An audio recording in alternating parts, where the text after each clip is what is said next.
Have you ever noticed that certain people come into our lives at crucial moments? It's as if they were sent on purpose to deliver a message or help us solve a problem. And have you ever had the sensation when meeting someone of living in a deja vu, as if you had already met them in an unspecified past? In this video, we will see that people do not come into our lives by chance, but for a specific reason. So make yourself comfortable and stay until the end, because what you will hear will affect you deeply. But first, subscribe to the channel, turn on notifications, and share the video. In this way, you will help us produce new valuable content every day for your spiritual growth. One day, while the elderly monk Hotaka was meditating under a blossoming cherry tree, a young man named Hiroshi approached and asked respectfully, "Master, sometimes I meet people and I feel a positive feeling, as if I had already met them, or as if they had a particular affinity with my soul. Other times, however, I feel a negative sensation, as if that person had come to hurt me, to damage me. And all this makes me restless and makes me ask, do people come into our lives by chance?" "Young friend," Hotaka said, his piercing eyes fixed on the boys, "people never enter our lives by accident, and this truth is deeper than we can imagine. In life, we meet different people, and each of them has its place and role in our story. Some come and go, others stay and accompany us through different periods of life." Hotaka slowly stood up and pointed to the blue sky above them. "Look at the birds, young friend. They do not fly by chance. They are carried by the currents of the air, just as we are carried by the invisible forces of existence." Hiroshi contemplated the birds flying across the sky, trying to grasp the depth of the wise master's words. "Imagine your life as a garden," Hotaka added. "Every person who crosses your path is like a seed planted by destiny.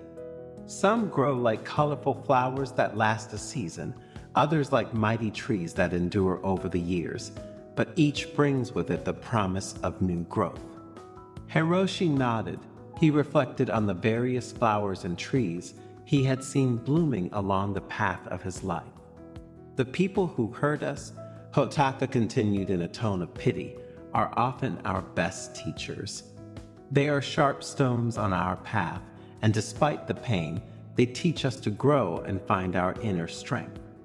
The young monk closed his eyes, reliving the challenges that had tempered his soul over time. "And then there are those who appear when we need them most," Hotaka said, pointing to a majestic tree. "Just as the roots of this tree support it on stormy days, these people support us in difficult times." Hiroshi thought of a person who had been his refuge during a very delicate period, a solid anchor in the midst of a storm, a person who, after that period, left his life, even though he would have still wanted her by his side. Finally, Hotaka concluded wisely, "Some remain with us forever. They are like fixed stars in our sky, bright and constant. True friends, family members, our soulmate.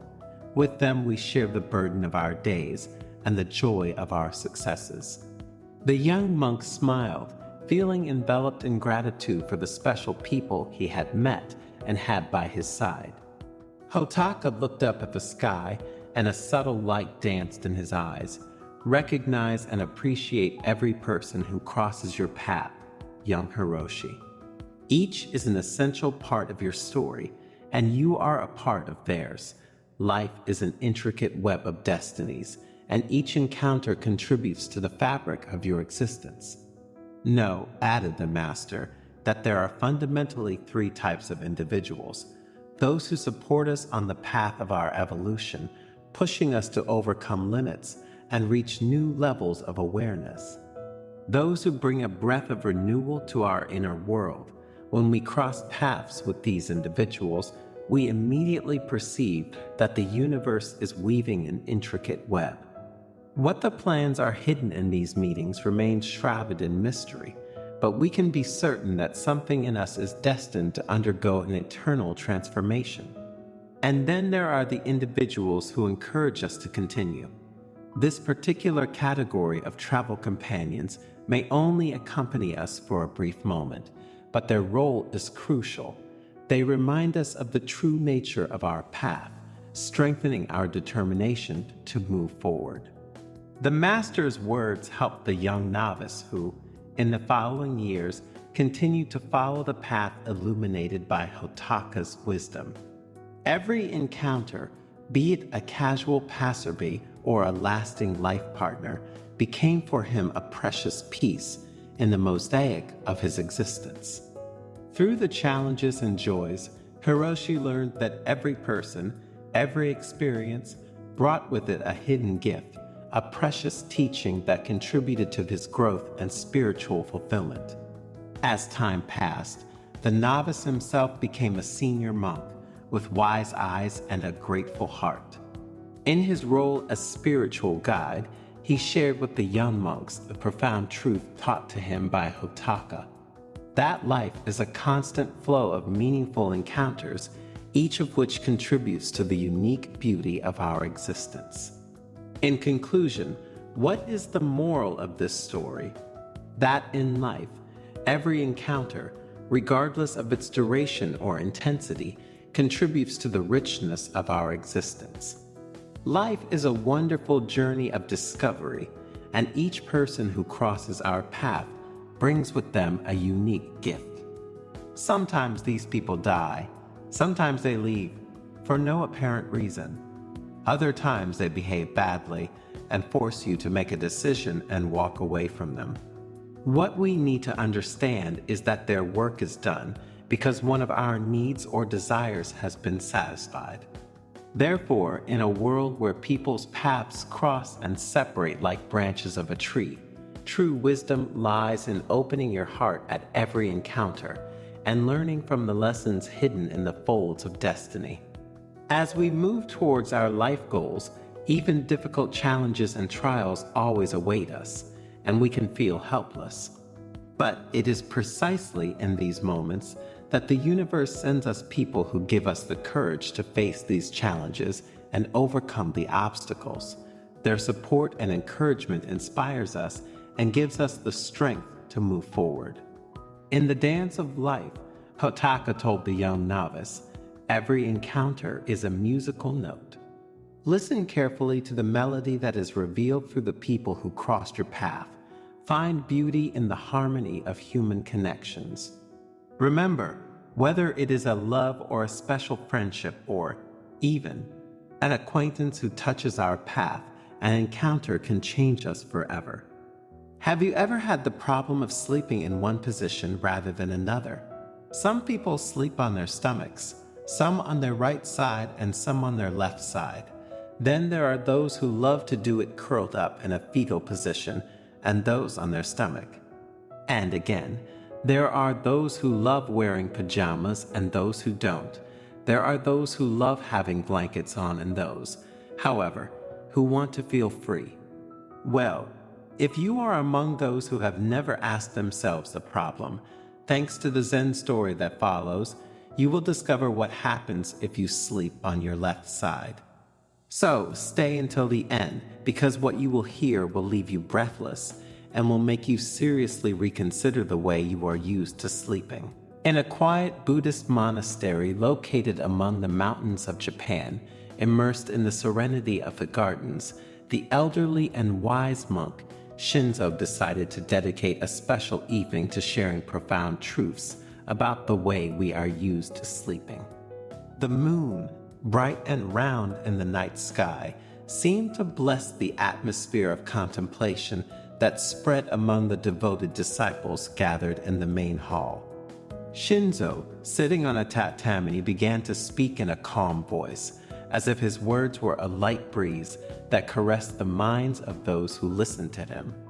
Today, dear disciples, we will see why sleeping on your left side is the best thing you can do for your physical health and emotional well-being, the monk began. We will explore together the profound connections between the practice of left-sided sleep, the benefits for our body and spiritual awakening. Finally, you will understand why Buddhist monks have been sleeping on their left side for centuries. While the disciples were increasingly fascinated and intrigued by the topic, Shinzo continued his speech. In the ancient Eastern tradition, the connection between the body, the mind, and the spirit was an essential part of the path to wisdom and balance. And sleeping on the left side has always been of great importance. This choice is not random, but reflects a profound understanding of the physiological and spiritual principles that guide the practice of sleep. The first advantage of sleeping on the left side, said the monk, is to achieve optimal lymphatic drainage. Lymph flows through our body, and it is important that it does so like a quiet river that flows gracefully through the earth. You should know that the left side of our body is the guardian of this vital flow because it carries with it a load of proteins, glucose, and other substances.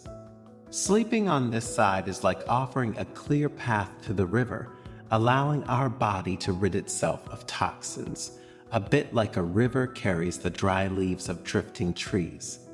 With a benevolent look, Shinzo turned to his disciples, masterfully narrating the second gift. The stomach and the pancreas are a bit like the deities of our internal temple, said Shinzo. When we lie on our left side, we create a sacred space for the dance of these two organs, which cause gastric juices to move with the grace of dancers in a theatrical performance. You see, sleeping like this isn't just a physical act, it's an invitation to an internal celebration, a silent celebration of enzymes preparing our body for a new day. The monk, happy to see the disciples so interested in his words, continued talking about the third gift deriving from sleeping on the left side, purification, a true nocturnal ritual. Resting on your left side, he said, facilitates the flow of digestive waste, like a stream flowing through fertile soil. The intestine becomes the garden where nutrients are deposited, and in the morning, our body prepares for an elimination ceremony, a daily rebirth. Under the soft light that filled the room, Shinzo elaborated on another benefit of sleeping on the left side, talking about the love of the heart. Our heart is the ruler of our body, he said with a smile. By sleeping on the left side, we offer the heart a perfect backdrop for its work. The aorta, its messenger, starts in a majestic arch towards the left side, like a traveler crossing a bridge, making the journey easier and the blood flow more harmonious. The monk stood up slightly as if dancing along with his tales and continued with the fifth gift. And now, let's talk about the spleen, the devoted handmaiden. This hidden organ, guardian of our life force, finds peace when we lie on our left side. Bodily fluids become messengers of this peace, making their way to the spleen like pilgrims arriving at a secret sanctuary, nourishing and invigorating. And how have you slept until today? Write it in the comments and let's discuss the topic. In the meantime, if you're enjoying the video, leave a like and share it. You will help us produce new content every day for your spiritual growth. With a deep gaze, Shinzo introduced the sixth gift with a touch of poetry. Like nature following the course of the river, sleeping on the left side is an act of connection with gravity, the silent master who guides our journey night. The force of gravity becomes the guardian of the pathways of our lymphatic drainage, a silent companion that accompanies our body through its purification ritual. In resting on the left side, the master continued, we also find balance between body and mind. Sleeping on the left side is not just an act of comfort for the internal organs and for our body in general. Ancient Oriental wisdom teaches us that this way of resting enriches our health and our connection with the internal and external world. It is a true hymn to life, which reveals itself in the dreams and quiet of the left side. Sleeping in this way then is not just a rest for the body, but an opportunity for inner awakening and spiritual awakening. While the world lies in deep sleep, we, as practitioners of left-sided conscious sleep, we immerse ourselves in the depths of being. It is a sacred moment in which the mind frees itself from the chains of everyday thought, opening subtle doors to universal awareness. Shinzo, still smiling at his disciples, explained the concept of the balance between yin and yang in sleep. The left side, in its more yin nature, envelops us like an embrace of the night. The quiet that arises from this practice is a gift, an offering to our inner essence. Through concrete examples, Shinzo told of nights in which the monks, immersed in the practice of conscious sleep on the left side, felt the energy flow like a calm river crossing their being. The vital energies, in harmony with nature, dance while the body rests, creating a harmony that resonates in the entire monastery. The benefits of this practice, therefore, go far beyond the physical aspect, involving the spiritual one. Delving deeper into the analysis of the physical benefits, Shinzo told of elderly monks who, by embracing this practice, had experienced greater flexibility and strength in their meditation practice. Sleeping on the left side thus becomes a perfect complement to the search for enlightenment, preparing the ground for the mind and body. The monk, between one story and another, underlined the importance of bringing this awareness into everyday life, making it a healthy habit to never give up. It is not only in the quiet of the monastery that we can cultivate this practice, he underlined. Let us bring it with us into our homes, honoring our body as a temple in which the sacredness of the night resides. Shinzo, focusing on the sounds of the cicadas and the river that could be heard around the monastery, added, nature itself teaches us the importance of aligning our sleep with the flow of the world. The left side, like a leaf cradled by the wind, connects us to this eternal dance. As his disciples listened with great interest, Shinzo shared other important benefits of sleeping on the left side. Sleeping on this side, he said, facilitates breathing, creating a harmonious synergy between the flow of air and the beating of the heart. When you lie on your left side, your trachea and esophagus take on a more natural and straight position relative to your spine. This alignment facilitates the passage of air through the trachea and towards the lungs, facilitating freer breathing. Additionally, the diaphragm, the main muscle involved in breathing, is located under the lungs. Sleeping on your left side allows your diaphragm to move more freely, promoting deep, smooth breathing. And the location of the heart on the left side of the chest is another key element. Sleeping on this side, in fact, reduces pressure on the heart and allows better blood circulation. Sleeping on your left side can help prevent acid reflux as well. With this position, the stomach sits lower than the esophagus, reducing the risk of gastric juices backing up into the esophagus. And then, added Shinzo, sleeping like this offers natural support to the spine, maintaining optimal alignment for a tension-free awakening. Have you ever noticed, asked the monk, that the spine has a natural S-shaped curvature? When lying on your left side, this position better reflects the natural anatomical curvature of your spine, minimizing stress on your discs and joints. Remember, said the monk, that sleeping on your left side is not only a way to make your body rest better, but becomes a path to awareness and spiritual growth.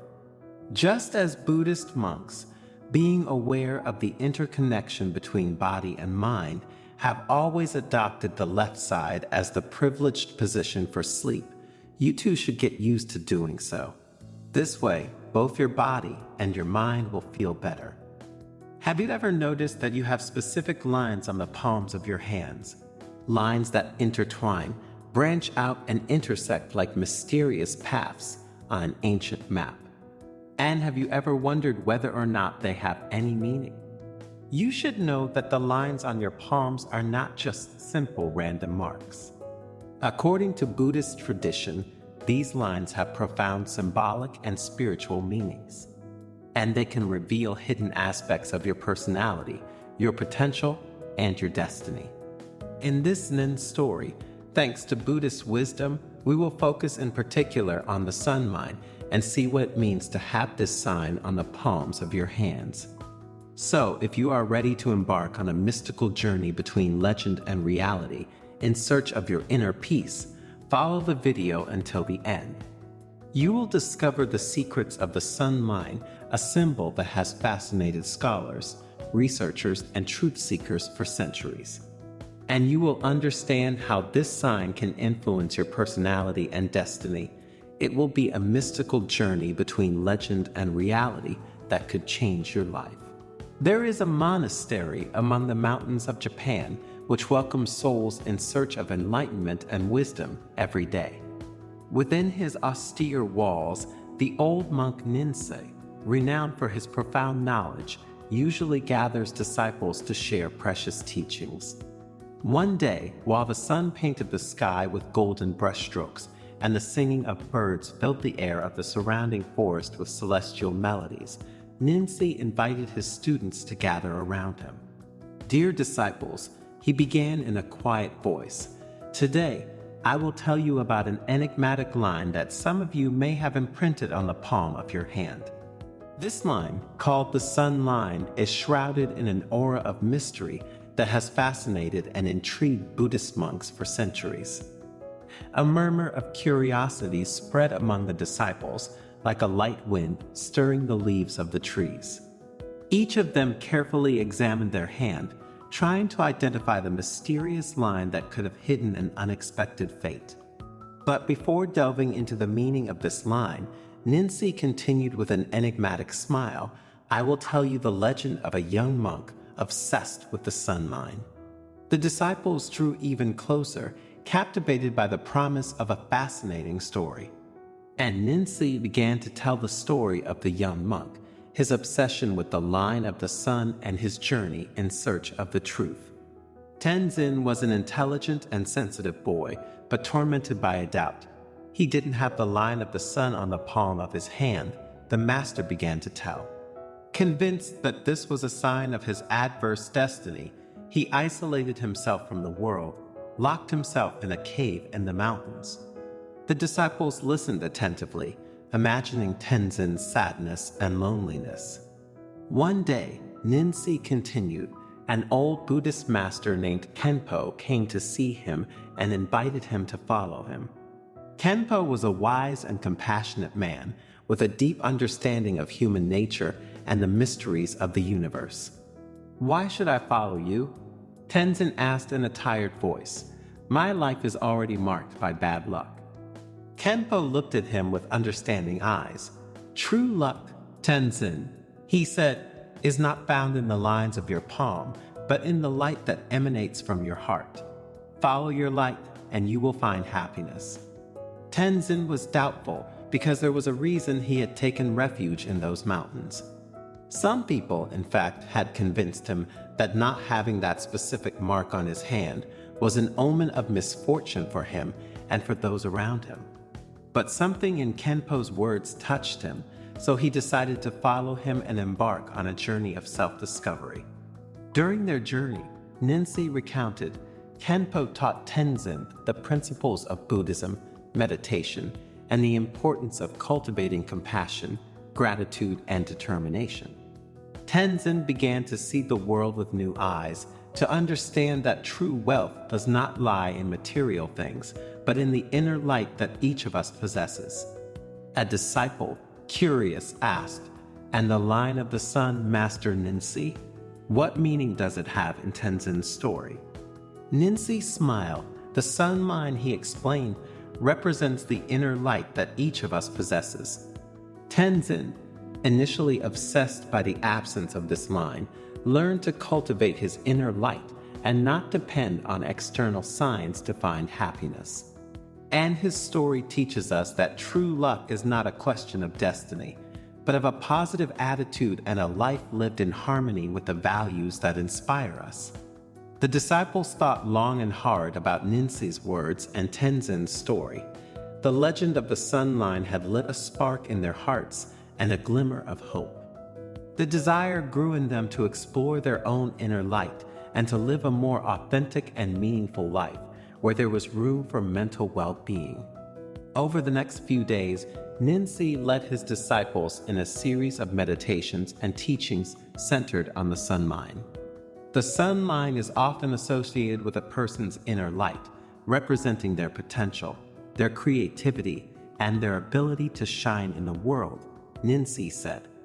According to those who deal with palmistry, a well-defined and marked line can indicate an individual with great potential to be realized, while, on the contrary, a weak or absent line can suggest a still unexpressed potential or a need to cultivate one's inner light.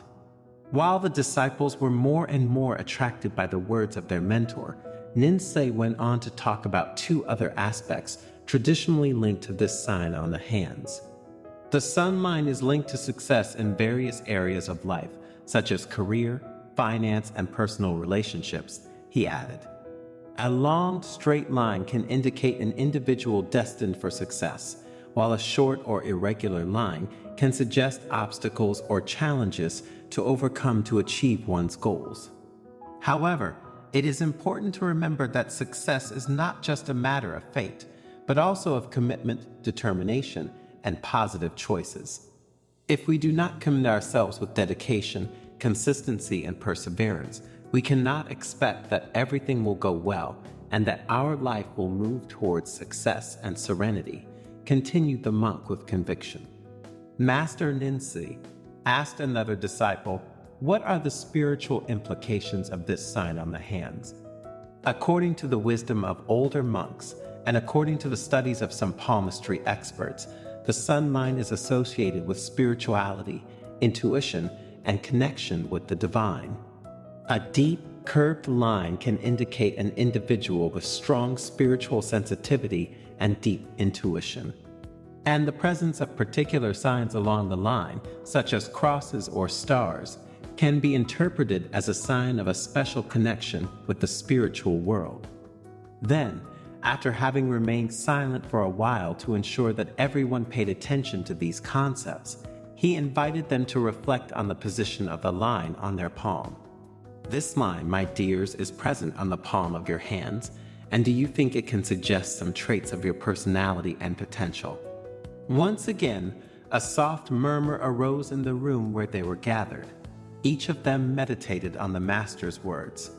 However, the sun line is not an immutable destiny, Ninsi continued, but rather an invitation to discover our natural talents and inclinations. It is a symbol that reminds us that each of us possesses a unique and special inner light, ready to shine if fueled with passion and dedication. The disciples enthusiastically engaged in the practices proposed by Ninsi, starting to pay more attention to their thoughts. They understood that listening to their emotions and paying attention to their actions, trying to identify the values that guided them and the goals they wanted to achieve, was crucial to living fully. One day, a disciple named Mai approached Ninsi with a doubtful expression. "Master," he asked, "my sun line is very short and thin. Does that mean I don't have much potential?" Ninsi looked at her with his eyes full of wisdom.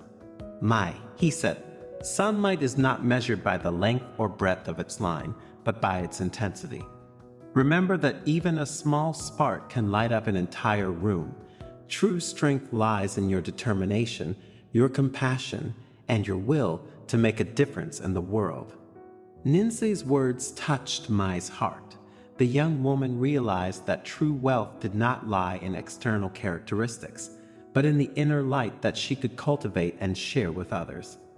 Over time, Ninsi's disciples continued to grow and evolve, inspired by the legend of the sun line and the wisdom of their master.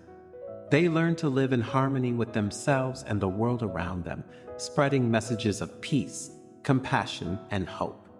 The story of the line of the sun spread far beyond the monastery walls, reaching the hearts of people of every culture and religion. But what does this story teach us? That true luck is not a question of faith or external signs, but of a positive attitude and a life lived in harmony with the values that inspire us. True wealth lies in our mind, in our heart, and in the actions we perform every day. Like the sun line, each of us has a unique and special inner light. It's up to us to grow it, nurture it, and share it with the world. Only in this way can we help create a brighter and more hopeful future for all. Let us always remember, the inner light is our greatest strength. Let's give her room to shine. In addition to this universal message, the story of the sun line also offers us an invitation to reflect on our individuality and potential. The position of the sun line on the palm of the hand can be seen as a metaphor for our natural talents and inclinations. It is an invitation to discover what makes us unique and to pursue it with passion and dedication. In a world that often pushes us to conform to predefined standards, the story of the sun line reminds us that true wealth lies in our authenticity. And it is only when we embrace our uniqueness and share it with the world that we can make a difference for ourselves and others. So, next time you look at the palm of your hand, remember the story of the sun line. Be inspired by his message of hope and inspiration, and start cultivating your inner light, because that's where true luck and fulfillment lies. Have you ever heard of the Buddhist custom of putting salt in your shoes? And do you know what exactly this ancient practice, which has its origins in the wisdom of Buddhists and Oriental medicine, is for? Salt is known for its countless uses, not only in cooking. You probably already tried several thanks to suggestions from elders. In the kitchen, it is a formidable ally, and according to the most recent research, it is not the worst culprit in raising blood pressure. And its uses do not end here. Salt is in fact a precious ingredient even in domestic cleaning, because it helps to clean and cleanse. Furthermore, in the form of a saline solution, it is a powerful disinfectant for wounds and skin abrasions. Not to mention its uses as an exfoliating scrub, anti-dandruff remedy, bath salt, and we could go on forever. But few people know that for Buddhists, putting salt in their shoes has a very important meaning on both a spiritual and medical level. And we will see it in the Zen story that you will hear shortly, where you will discover 5 reasons why you should also try to put it in your shoes. So stay until the end, because what we will reveal to you in the last minutes of the video will strike you deeply, leaving you speechless. In the heart of a valley surrounded by the mystical aura of the Japanese mountains stood an ancient Buddhist monastery, guardian of age-old wisdom and a place of refuge for those seeking inner peace. In this place where time seemed to have stopped, lived the elderly and venerated monk Makoto, whose wisdom and profound understanding of the ways of Buddhism and Oriental medicine shone like the light of a candle in the night.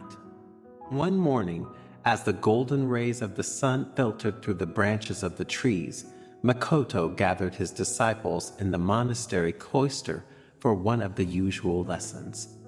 And with a serene expression, he invited them to sit in a circle around him and began to speak in a warm and reassuring voice. Every step we take on the path of life is a sacred journey, the monk began, a path that leads us to knowledge of ourselves and the universe that surrounds us. And just as when, to face a long and tiring journey, it is necessary to prepare adequately, so also in our earthly existence, we must be ready to face the challenges that await us.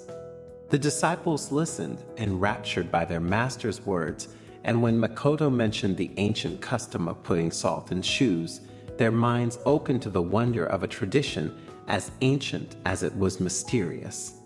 This practice, Makoto continued, has roots that go back to the remotest past, when our ancestors walked through wild and impervious lands.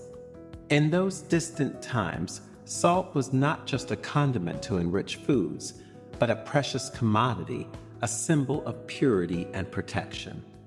The senior monk took a moment's pause, letting the words settle like delicate sand in the minds of his disciples, and then continued, I will now explain to you the 5 main reasons why the practice of putting salt in your shoes is so significant and important for our spiritual path and for our health in general. First, Makoto said, salt has the power to absorb moisture, just as the Buddha absorbed the suffering of the world. When we put salt in our shoes, it helps us keep our steps light and agile. In Buddhist practice, humility is often associated with the heaviness of worries and suffering that we carry with us along the path of life. Just as the weight of water filling our shoes in the rain slows and weighs down our pace, so the worries and tensions of the mind can hinder our progress towards inner peace and enlightenment. Putting salt in your shoes symbolizes the desire to free yourself from this burden, to let go of worries, and to maintain a lightness of spirit despite the challenges encountered along the way.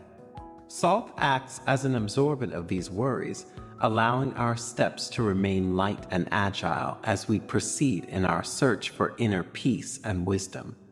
To enhance the meaning of this aspect, Makoto told them the story of an old fisherman who, during a storm, had saved his boat from breaking thanks to a bag of salt that he had thrown on the deck to absorb the water. The second reason to put salt in your shoes, Makoto continued, is that salt has purifying properties. By assimilating impurities, salt purifies our path, freeing it from harmful influences and spiritual obstacles. Putting salt in our shoes, therefore, is a way to protect our mind and spirit from the deceptions and temptations of the outside world. To better explain this idea, the monk shared with his disciples the story of a traveler who, during his journey, had encountered a river infested with evil spirits. Thanks to the salt in his shoes, he was able to cross the river unscathed, protecting his mind and spirit from negative influences. The third reason, Makoto continued, is that salt helps us maintain balance. Just as the mountains that surround us are symbols of stability and strength, putting salt in our shoes also helps us to root ourselves in the earth and to remain steadfast in the face of the storms of life. The mountains surrounding the monastery represent the image of stability and strength, said the monk. Just as these towering rock formations remain steadfast even in the face of the most violent storms, so we too must learn to maintain our inner stability as we face life's challenges. And putting salt in your shoes symbolizes this balance. The salt, in fact, acts as an anchor for our steps, stabilizing them and preventing unwanted falls along our path. When we walk with salted shoes, we feel more solid and rooted to the ground, as if we have a deep connection with the earth itself. This balance not only affects the body, but also the mind and spirit. Therefore, following this practice is an invitation to find the right balance between the different dimensions of our existence. Between work and rest, between action and contemplation, between joy and sadness, between good and evil. When we manage to maintain this balance, we can face life's challenges with serenity and determination without being shocked by the ups and downs we encounter along the spiritual path. To make the concept clearer, Makoto told them the story of a young monk who, during a meditation on the banks of a stormy mountain stream, had found perfect balance thanks to the salt he brought with him. As the disciples became more and more involved with the stories of their spiritual guide, Makoto continued with the fourth reason. Salt also has healing properties, he said. In Oriental medicine, in fact, salt is considered a natural remedy to relieve pain and tension. Putting salt in your shoes can soothe not only the physical discomforts, but also the mental ones that we encounter along our spiritual path. To demonstrate this idea, the monk shared with his disciples the story of a farmer who, suffering from an open wound on his foot, had found relief by immersing his foot in a saline solution. Continuing with the fifth reason, Makoto talked about how putting salt in your shoes was a gesture of gratitude. Salt is a precious gift from the earth, and using it mindfully reminds us to be grateful for all that life offers us, both the joys and the challenges, said the master. The disciples listened to Makoto's words with deep reverence, grasping the wisdom behind that seemingly simple gesture, but the monk wasn't finished yet. Looking his disciples straight in the eyes, he added, "My dears, there is a reason linked to this practice that I wanted to leave until last due to its importance.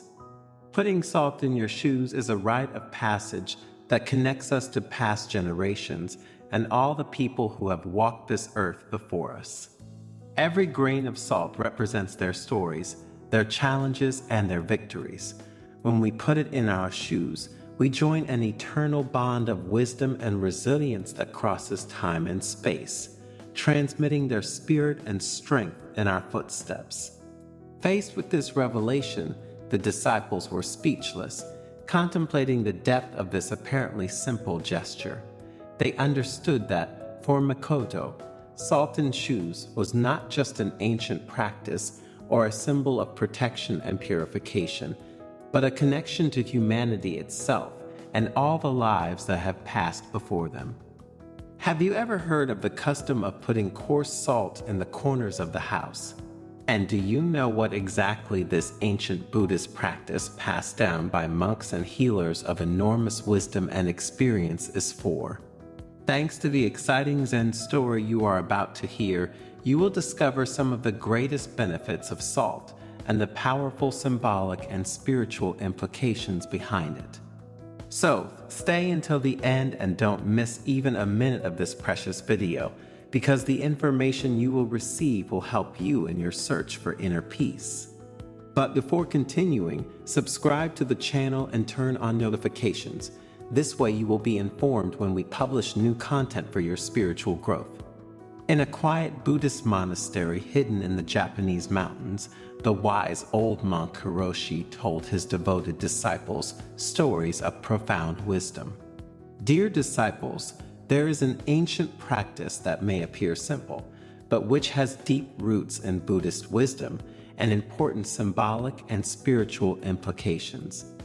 The monk continued, "Putting coarse salt in the corners of your house may seem like a trivial gesture, but you have to watch what happens when you do it.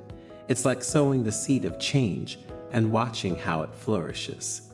A young monk raised an eyebrow skeptically. "I used to doubt this practice," he admitted, "but now I wonder what would happen if I did it." You should know that salt has been valued throughout the centuries, considered more than just a spice. It was traded like gold, and many believed it possessed magical properties. "But why put salt in the corners of the house?" asked another young nun. "Because salt isn't just about making food taste better," Hiroshi replied. "It has a much deeper history." And so the monk embarked on a tale that unfolded through ancient cultures and civilizations, from the ancient Egypt of the pharaohs to Gandhi's India, from the regions of Normandy to Bavaria, from Judaism to Buddhism. He explained how salt had been considered a protective amulet, a symbol of unshakable life, a means of purification and harmonization. "It is more than meets the eye," Hiroshi said. "It is a bridge between us and the universe, a key to our connection with nature and with ourselves." His disciples absorbed the words of the wise monk, reflecting on the depth behind such a simple gesture as putting salt in the corners of one's home.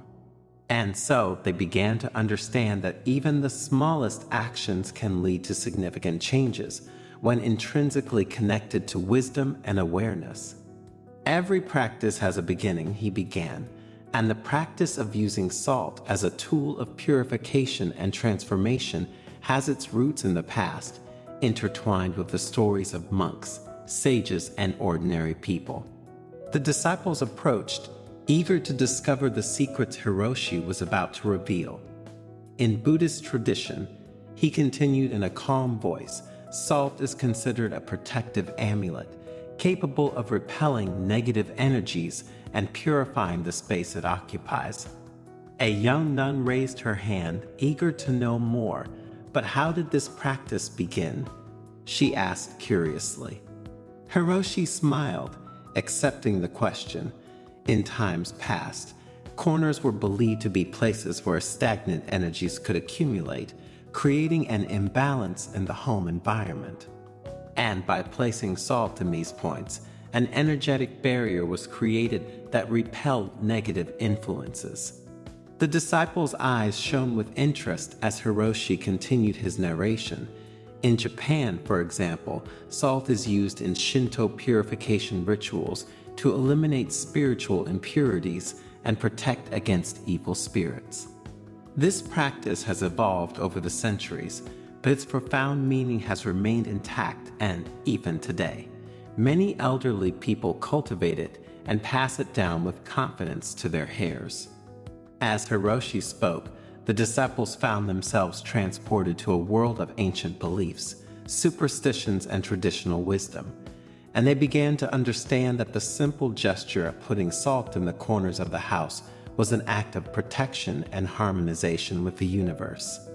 But the power of this element is not limited only to protection, continued Hiroshi, his eyes bright with wisdom.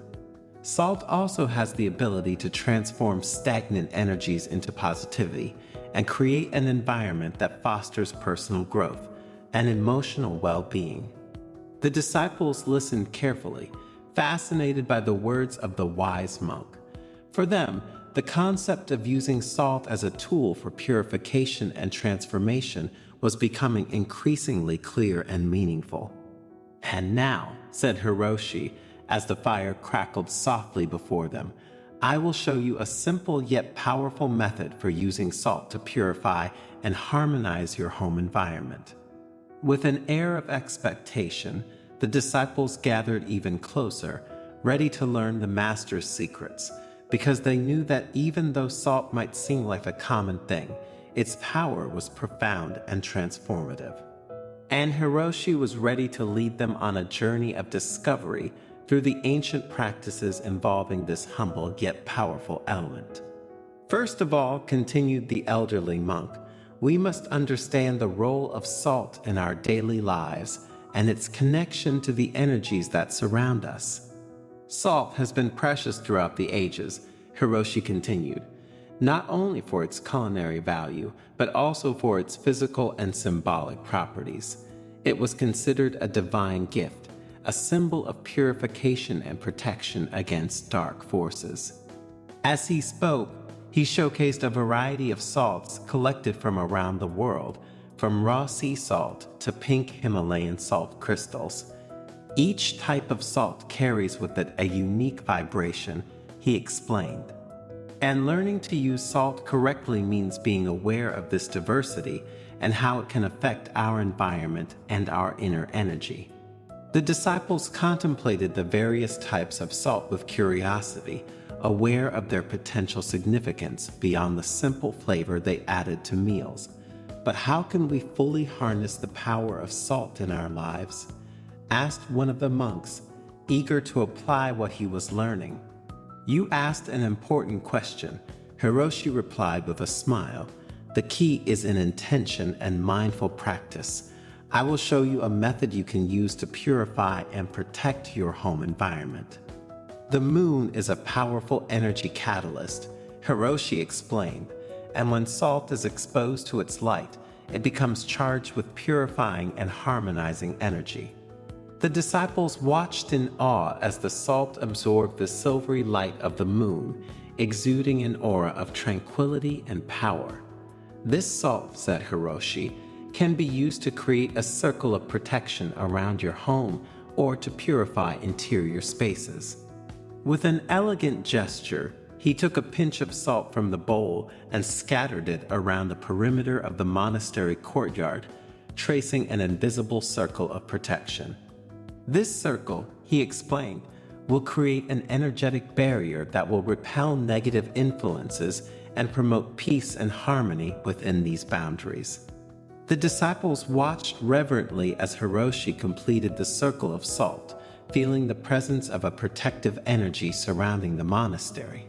It was as if the place itself had been enveloped in a loving and powerful embrace. But the power of salt is not just limited to external protection, Hiroshi continued. It can also be used to purify and harmonize internal spaces, creating an environment that promotes spiritual growth and well-being. With this, he led the disciples inside the monastery, where he guided them through a series of practices involving salt to purify and harmonize the internal spaces. Each gesture was performed with awareness and intention as the disciples learned to connect with the power of salt and use it to transform the energies around them. Have you ever noticed how humidity can accumulate on the walls of your home, especially in certain areas? Hiroshi asked, scanning the expressions of all the people present. Everyone nodded in agreement, recalling times when they had observed this phenomenon in their homes. Placing salt in those spots can be extremely helpful, Hiroshi continued. Salt, in fact, has the ability to absorb humidity from the surrounding air, thus helping to prevent the formation of mold and safeguard our health. But that's not all, he said with a smile that suggested a new revelation. Salt can also be an ally in the fight against bad odors in domestic environments. Placing small bowls of salt in strategic locations around the home, such as the kitchen or bathroom, can help absorb and neutralize bad odors, Hiroshi explained. In this way, salt acts as a natural air purifier, keeping rooms fresh and pleasant. And these two important benefits of salt, my dears, although they are not directly linked to spirituality, actually have a strong connection with our spiritual path. Because just as it absorbs humidity and bad smells, salt also absorbs energies, emotions, and evil presences. Therefore, it has a very powerful symbolic and spiritual role, and each of us should take this into account. Have you ever heard of the meaning of the number 888 and its spiritual importance? For many, it is an angelic number, a portal to luck and prosperity. The certain thing is that for all religions, this number has links with spirituality and with the divine that is in each of us. And it is said that if you write the number 888 on a sheet of paper and put it under your pillow, you can transform your life. By doing so, in fact, you will be able to attract prosperity, serenity, and inner peace. But how are things really? Make yourself comfortable and stay until the end of the video, because at the end of this Zen story you will find an answer to this fascinating mystery. And also, you will learn about the power of the number 888 and how to use it to attract what you want into your life. The sun sank lazily on the horizon, painting the sky with fiery shades that danced on the rocks like tongues of fire. The elderly and wise monk Peito is about to reveal something unique to his disciples. Around the crackling fire, Kaido's disciples anxiously awaited the words of the Buddhist monk. They knew that, once again, their mentor would amaze them with extraordinary revelations. Kaido, with his calm and persuasive voice, began to narrate an ancient story, one of those capable of opening the mind and leaving a profound mark in the hearts of each of them. In the mists of time began the monk. A mystical number emerged from the depths of the universe, 888. Since then, its energy permeates creation, bringing abundance, prosperity, and balance. Like a rushing river that fuels life, this number brings with it the promise of a bright future, a future full of joy and fulfillment. The monk bent down, picking up a small sheet of snow-white paper. With precise and delicate gestures, he traced the number 888 in golden ink. His calligraphy, as fluid as a mountain waterfall pouring down the valley, seemed to leave a mark in the minds of the disciples. This symbol, he explained in a soft voice, contains an ancestral force capable of attracting positivity into your life like a magnet attracts iron. Think of this number as a talisman that brings good luck, a bridge that connects heaven and earth, a portal that will lead you to a world of wonders. The disciples listened in silence, enraptured by the Master's words. Their eyes shone with curiosity and hope, like stars lighting up in the night sky. 888 is more than just a number. Cato continued, his voice vibrant with wisdom. It is a key that opens the door to the unlimited potential of the universe. And consequently, if we know how to interpret certain messages well, to the unlimited potential that lies within each of us. Like a magical portal leading to a world of wonders, this number will allow you to access an infinite reserve of energy and wisdom, an inexhaustible source of inspiration and inner strength. One of the younger disciples, eager to know more, asked, Master Cato, how can this number open the doors of prosperity and inner peace for us? The monk, looking at everyone with a broad smile, invited them to write the number 888 on a sheet of white paper using golden or red ink, symbols of prosperity and luck. The sheet then had to be placed under the pillow before going to bed, like a hidden treasure waiting to be revealed. While you sleep, Cato whispered in a firm voice, your mind will open like a flower in the sun, and the energy of 888 will flow through you, purifying your spirit and preparing you to receive new gifts from the universe. It will be like a rain of blessings falling on the thirsty earth.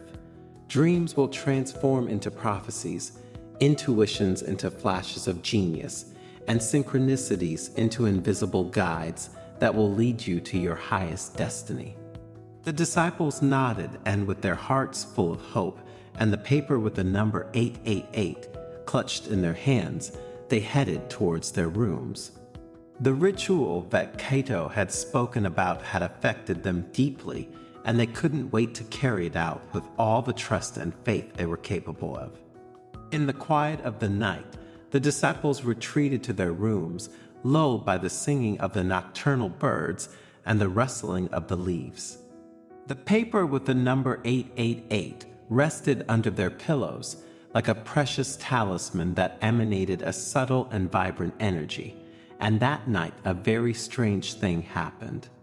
Everyone dreamed of something, and the dreams became vivid and colorful, full of symbols and mysterious messages to interpret and use as maps for one's happiness. Upon awakening, the disciples felt transformed, as if a cool breeze had swept away the clouds of their minds. A sense of renewed energy and profound inner peace pervaded their being, like a wave of positivity that enveloped and intoxicated them. Over the next few days, surprising events began to manifest in their lives. New opportunities knocked on their doors, like flowers blooming at dawn. Unexpected encounters illuminated their path, like lighthouses in the night indicating the route. Fortunate coincidences led them towards the realization of their dearest dreams, like shooting stars that grant wishes. The disciples, amazed and happy at these events and this transformation, went to Cato to thank him and to ask to know more about the number 888. The wise monk, with a benevolent smile, invited them to sit around the fire, which crackled brightly like a beating heart that united them under the same roof. 888 is an angelic number, Cato explained, his voice vibrant with wisdom.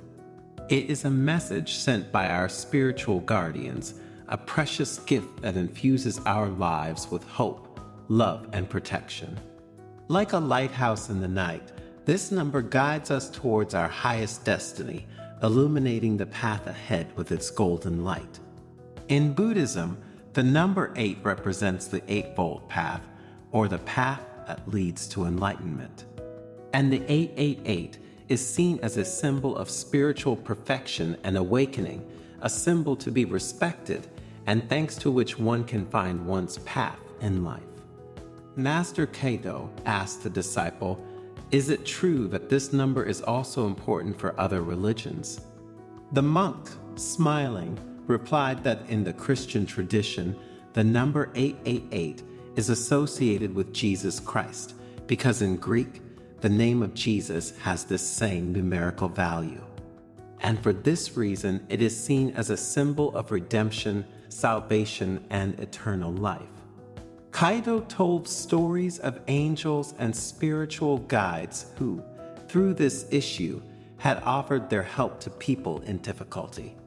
He talked about how this number was often present in prophetic dreams, sudden intuitions, and surprising synchronicities, like an invisible thread that weaves the fabric of our destiny.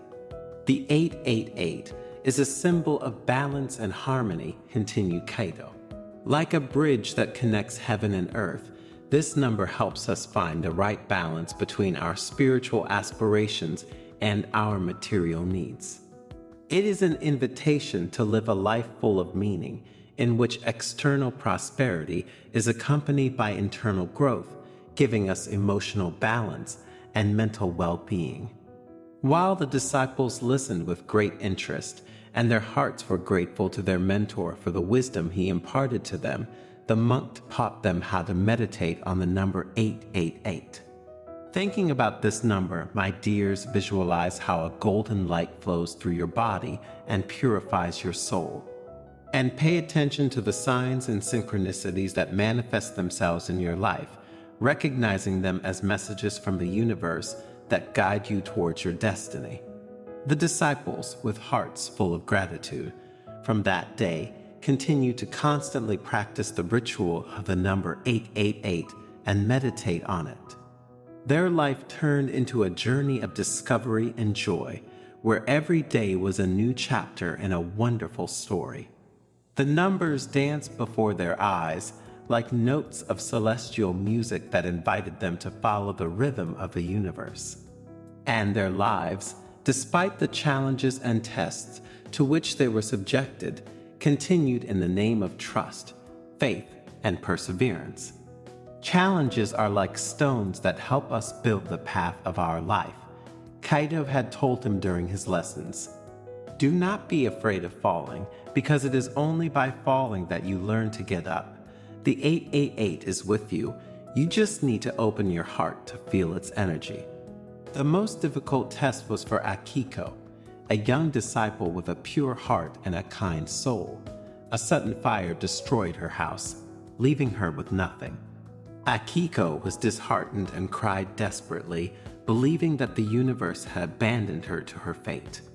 Kaido took her hand and led her to the top of a hill overlooking the valley. The sun was rising, painting the sky in shades of pink and orange. Look, he said, pointing to the breathtaking view. The universe has not abandoned you. It has given you this test to make you emerge like a phoenix from the ashes. Remember that the 888 is with you.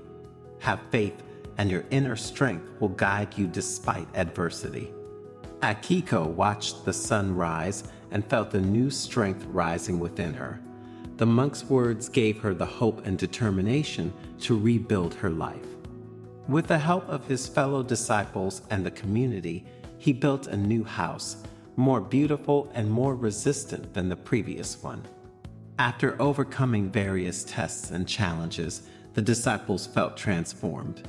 They had acquired a new awareness of themselves and their place in the world. One day, Kaito gathered them together again and asked them, "What have you learned from all this?" The disciples, moved and aware, recounted their experiences. They had learned that true wealth is not in material things, but in inner strength, love, and compassion. And that the number 888 is not a magical lucky charm, but a symbol of their unlimited potential. And again, that the key to a happy and fulfilling life is to trust your intuition and live in harmony with yourself and the universe. Master Kaito looked at them with pride and greeted them with these words, "Now you are ready to spread your light in the world. Use your wisdom to help others and to create a better world." Do you often wake up between 3 and 5 in the morning? And have you ever felt a feeling of uneasiness or curiosity when this happens? In this video, thanks to a Zen story, we will see what it means to wake up recurrently at these times. Together, we will explore the mysteries behind these moments and discover how they can offer an opportunity for personal and spiritual growth. So stay until the end, because you will discover that these nocturnal awakenings can reveal much more than you think. In an ancient Buddhist monastery located among the mountains of Tibet lived the monk Kiro, famous for his vast wisdom. His lessons on awareness and compassion were renowned far and wide, and disciples came to him from afar to learn from his teachings. One evening, while twilight colored the sky with shades of red and gold, Kiro gathered his disciples in the main hall to answer a question they had asked him several times. Why do some people wake up most nights between 3 and 5 while others don't? Are these awakenings phenomena related to chance, or do they have a meaning? Dear disciples, Kiro began in a calm voice. Today, we will explore nocturnal awakenings and their connection to Eastern medicine and Buddhist wisdom. In Eastern medicine, Kiro continued, night awakenings are believed to be linked to body's energy meridians and their influences on us. Kiro proceeded to explain how each night waking time was associated with a particular organ or system of the body, and how Eastern medicine viewed these awakenings as signs of energetic or emotional imbalance that required attention and care. For example, Kiro said, waking up between 3 and 5 in the morning is associated with the lungs and emotions of sadness. This could indicate a need to address and heal deep emotional wounds, thus allowing our energy vital to flow freely. The disciples nodded, reflecting on their master's words and trying to apply them to their own experience. Master, one of them asked, how can we interpret night awakenings in the light of Buddhist wisdom? Kiro smiled, recognizing his student's deep curiosity. In Buddhism, he replied, every moment of the day is an opportunity to practice mindfulness and compassion.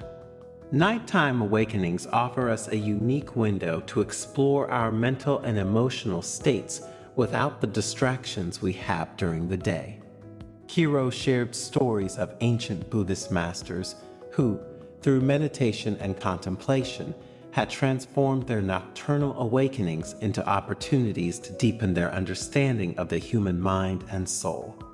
The Buddha taught that waking up at night can be seen as an invitation to develop awareness and kindness towards ourselves and others, Kiro said. It is a time to embrace our experiences without judgment, thus allowing inner wisdom to emerge and move us forward along our path of spiritual rebirth. The disciples, listening with gratitude, felt inspired by the profound union between Eastern medicine and Buddhist wisdom that their master had outlined. Remember, Kiro added, that every waking night is an opportunity to grow, learn, and connect with the deepest part of ourselves. Be grateful for these moments of awareness, for they are precious gifts on the path to spiritual fulfillment. But now let's see in more detail which areas of life are affected by nocturnal awakenings, so that you can better analyze yourself and others. Stress and anxiety accumulated during the day can manifest themselves in waking up at night between 3 and 5 in the morning. This is because during these hours, the human body is naturally predisposed to release peaks of cortisol, the stress hormone.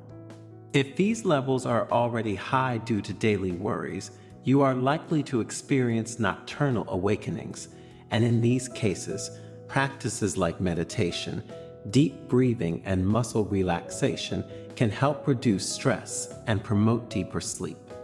My suggestion, therefore, is to get used to meditating for at least 10 minutes before going to bed. This way you will prepare yourself to sleep more peacefully. Awakenings at these particular hours of the night are associated with the lungs in Chinese medicine and with sadness according to Eastern psychology.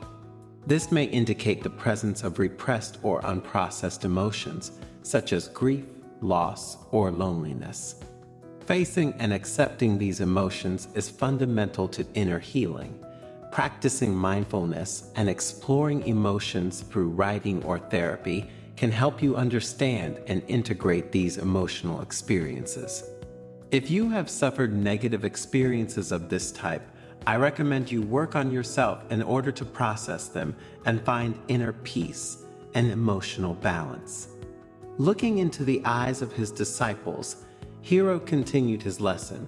In the Eastern spiritual tradition, the early hours of the morning are considered a privileged time for connection with the divine and for spiritual practice. During this period of tranquility and silence, it is easier to get lost in meditation, prayer, or deep contemplation. Consider that many people wake up at these hours precisely because their deepest self needs to connect with the divine. And many practitioners, however, find that waking up specifically between 3 and 5 in the morning is an opportunity to experience greater spiritual presence and awareness, opening the door to new insights and spiritual realizations. These nocturnal awakenings, Hiro continued, can also be interpreted as signs of a process of inner transformation and personal growth. During these hours, the subconscious may be more active, bringing hidden emotions, thoughts, and desires to the surface. This can be a time to deeply explore your psyche and to identify what changes or transformations are necessary to live a more authentic and meaningful life. Some nocturnal awakenings, however, can be caused by physical disorders such as acid reflux, insomnia or sleep apnea, liver problems. These disorders can interrupt sleep and cause frequent awakenings during these hours. Eastern medicine suggests various remedies for these conditions. However, if you think you may have such problems, consult a doctor to identify and treat the underlying cause of these physical ailments. Eradicating these problems at the root allows you to improve the quality of sleep and promote emotional and general well-being. As the disciples continued to listen to the monk's words with great attention, Hiro introduced another important aspect. The period from 3 to 5 in the morning, he said, is considered a time when the unconscious can communicate important messages through dreams and awakenings. This theory is suggested by both the ancient Zen wisdom and the analytical psychology of Carl Gustav Jung. These messages can be symbolic or intuitive and can provide valuable insights into our inner lives, relationships, or challenges we are facing. Keeping a dream diary or practicing meditation before sleep can help capture and interpret these unconscious messages. If you write them down immediately, the next day you will have the opportunity to remember them and be able to use them in your growth process. Another reason why some of us wake up at those times, according to Eastern tradition, is linked to the natural rhythms of the universe. The early hours of the morning, in fact, are considered a time when vital energy is concentrated and flows more freely. Waking during this time may indicate an alignment with these natural cycles or a need to adapt to them to promote health and well-being. Practices such as yoga, tai chi, or meditation can help harmonize the body, mind, and spirit with the rhythms of nature. So, my dears, consider practicing them.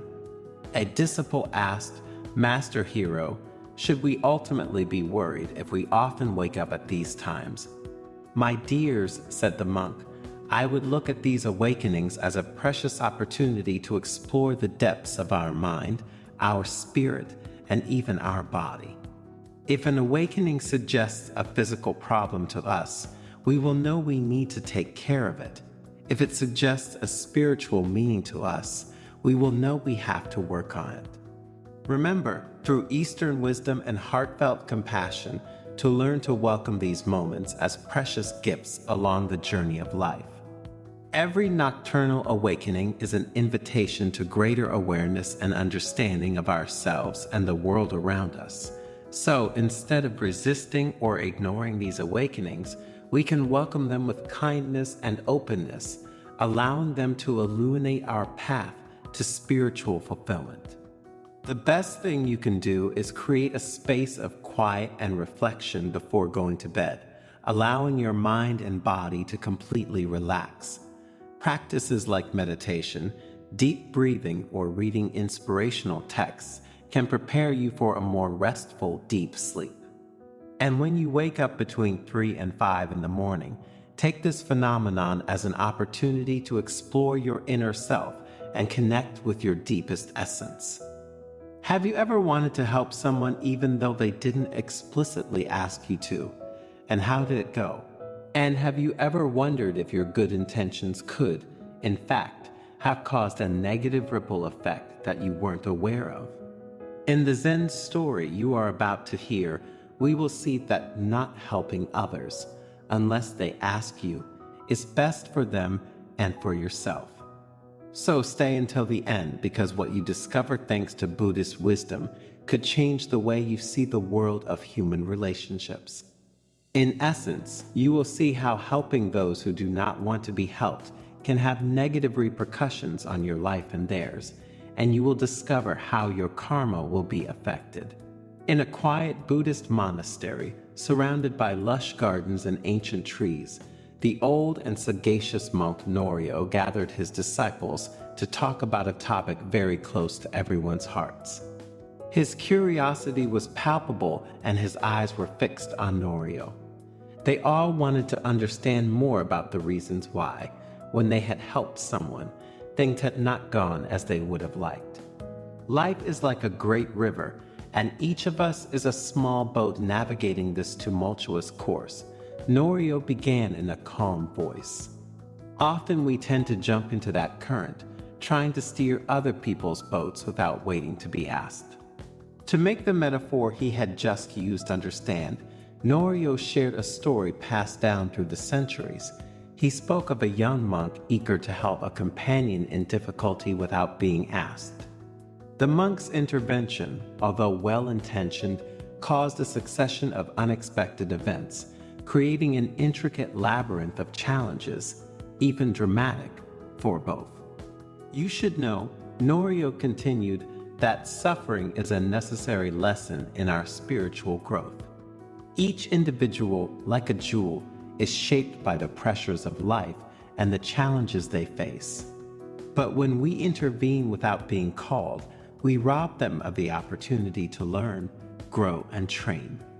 To further clarify his lesson, Norio spoke of two friends, Shoin and Masu, who had shared joys and sorrows since their school days. One day, Shoin heard about the financial problems Masu had found himself in and decided to secretly help him by paying off some debts that his friend couldn't pay. His intentions, said the master, were naturally good. However, Shoin's gesture had unexpected and disastrous consequences. Masu, although grateful to his friend for the unsolicited help, was deprived of the opportunity to resolve the situation in his own way. Additionally, he noted that Shoin had discovered some details about his personal life that he would have preferred to keep confidential. On the one hand, this led Masu to feel an emotional detachment from his friend. On the other hand, Shoin began to feel a growing strain on the friendship. He felt that his act of kindness had not produced the relief he had hoped for, but had instead generated a sense of shame and a change in the dynamic of the friendship itself. In short, unsolicited help had created discord and confusion, demonstrating how, in life, even good deeds can have unexpected consequences. What we often don't understand is that each individual is at the mercy of their own karma, Norio explained, and every action we take, good or bad, comes back to us like an echo. When we help without being asked to do so, we upset the delicate balance of another person's karma and paradoxically, harm our own as well. The old monk told other stories, such as that of a young man who, eager to solve the problems of a dear friend without her having asked him, found himself involved in a series of endless difficulties and misadventures. If you enter a labyrinth that is not yours but someone else's without being asked, Norio continued, you could set off a chain reaction of events, creating an intricate web of karmic connections. And your gesture of friendship, no matter how absurd it may seem, could end up doing more harm to the friend in question and to yourself. Imagine wanting to cure someone without asking them if they are willing to give up the things that made them sick. Norio said, suffering is often caused by past actions, and our intervention could alter the natural course of learning that the individual should ultimately experience.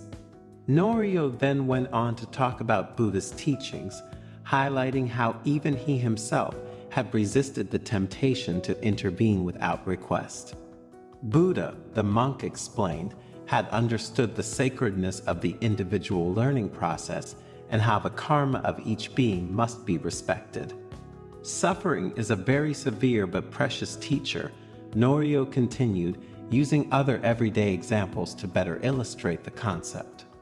He spoke of the many moments when, seeing a friend or family member in difficulty, empathy pushed him to offer help, and how instead, Buddha taught the wisdom of waiting for the person themselves to ask for help. Suffering is almost always the result of past actions, and karma is the supreme law that governs the universe, Norio said. When we intervene unsolicited, we enter a karmic vortex that can drag us into other people's problems, with unpredictable consequences for both of us. Remember, suffering is like a teacher who guides us along the path of spiritual growth, said Norio. To interfere with this process is to deprive others of the wisdom that only suffering itself can teach. Norio told other stories about daily life at the monastery, showing how the monks applied these teachings in daily practice. Dozens of monks I have trained, he added, became wiser and more self-confident men precisely because I avoided intervening directly in their problems. By resisting the temptation to intervene to solve certain problems, I allowed them to face their own challenges and learn the lessons that karma had in store for them. Every action we take is like throwing a stone into a pond, Norio said, using a metaphor to clarify the concept. The ripples spread and return to us. When we help without asking, we not only influence the karma of others, but we create ripples that can impact our own lives. In conclusion, what do we understand from this story, and how can you help us? The moral we can draw from this story is a reminder of the wisdom of discerning when to reach out and when to wait. Karma, like an unbroken river, carries our actions with it, and the way we offer our help can alter the very structure of destiny. Before reaching out to help someone, we must reflect on what they really need, Norio admonished. Not everyone seeks advice. Sometimes they just need a listening ear and an understanding heart. Therefore, let us always remember to respect the sacredness of the individual path of each human being. Help should never be an impulsive act, but rather a conscious gesture, respectful of free will, and the path of personal and spiritual growth of others and ourselves.